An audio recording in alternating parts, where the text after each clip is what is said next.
Hello, Dialogue Learners! Welcome to Dialogue School. So, sagutin natin tong comment ni... Actually, hindi ko siya followers. Pero para sa mga followers ko, sasagutin ko to para maka-aral na rin yung mga followers ko. No? So, matagal akong hindi nakapagsagot ng comment. So, paano po pala gamitin ang panashi? Actually, suffix yan.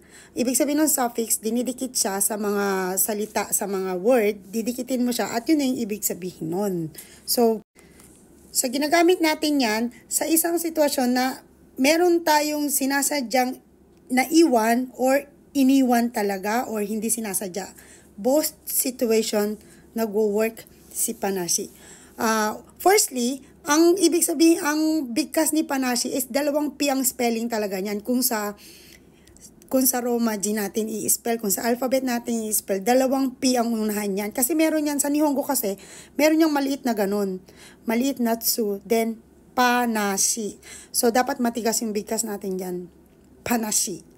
Ginagamit natin siya sa nakabukas na ref. O diba, ang sitwasyon nun, pagbukas yun, hindi maganda. Ang sitwasyon ng panashi is hindi maganda yung state niya. Yung pangyayari, hindi maganda. Halimbawa, bukas na ref. Rezoko ake panashi, nakabukas na rep. Ganun yan. Ake is bukas, then duduktungan natin ng suffix na panashi. Ake panashi. Yung rezoko, ref. Rezoko wo ake panashi.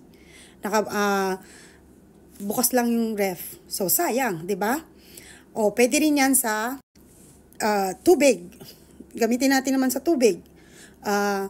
Mizu wo dashi panashi.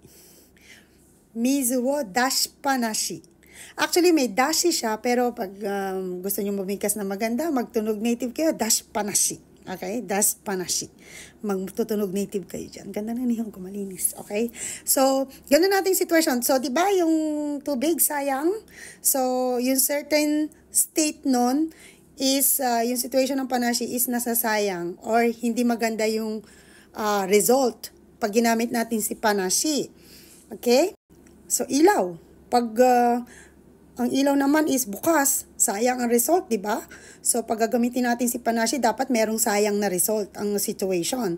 So, gaya ng, ano ba yung nakabukas na ilaw? So, sasabihin nyo, akit, hindi skete. Skete ang bukas na ilaw, skete. So, lalagyan natin siya ng panashi, tanggalin natin yung te. Ske panashi. Nakabukas na ilaw, sayang. Ske panashi.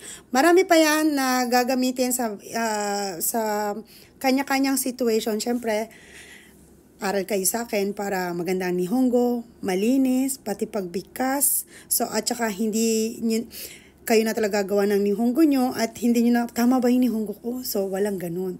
So, thank you for watching guys at sana medyo nakatulong ng konti dito sa ating panashi. Marami pa yung explanation. Ngayon, baka may mag-react na alam nyo na. So, tawagan nyo ako para malinawan kayo sa gamit talaga ni panashi. For the meantime, yan lang muna tayo. Thank you for watching and babush!